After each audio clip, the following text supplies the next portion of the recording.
about one of the last questions I want to ask you is about Sarkozy and the expelling of Roma people from France.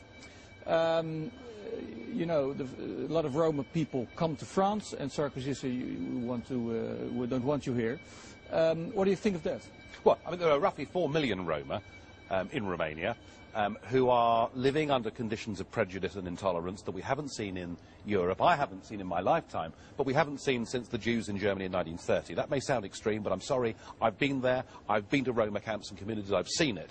So, again, it was irresponsible to say to all of them, if you want to come to our countries, you can. Now, Sarkozy got away with the expulsions because for the moment, under transitional arrangements, he's allowed to do it. But from the 1st of January 2014, Sarkozy will not be able to do what he's recently done. And it's a classic example of what we've all signed up to. You know, this is not about a common market for trade. This is about a political union. And it's about us as nation states losing the ability to decide who can come to live, work and settle in our countries. And that's a fundamental principle of a nation state. If a nation can't decide who comes to live within it, does it continue to be a nation state? Now, I've seen some rumblings from the Dutch government that they're going to come to Brussels and they're going to bang their fist on the table and they're going to say, look, we want much more control in the Netherlands over who comes to our country, and I wish them luck. But I'm afraid it's not going to work.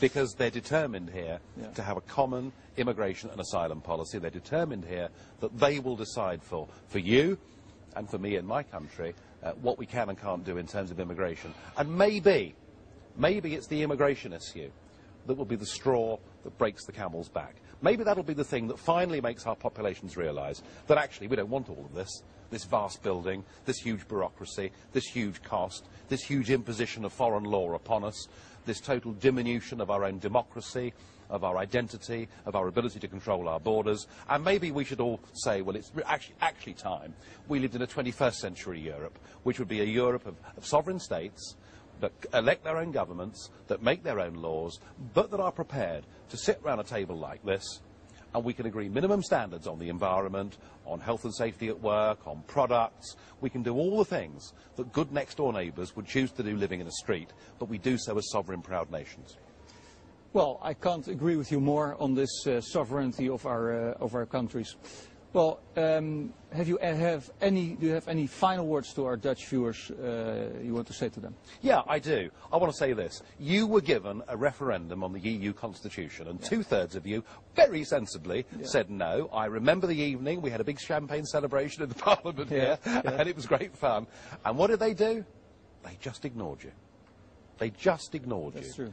And my advice to people from your country watching this is do not trust your own career politicians. Don't put the blame on Mr. Barroso or the EU institutions. It's not them that have taken away your democracy. It's your own politicians that have given it away.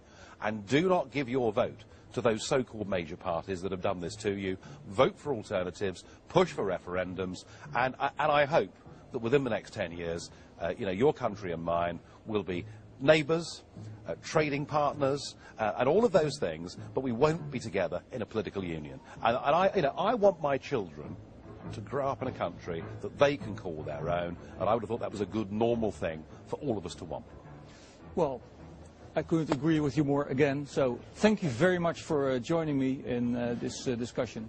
And I hope to see you a lot of times here in this building. Thank you.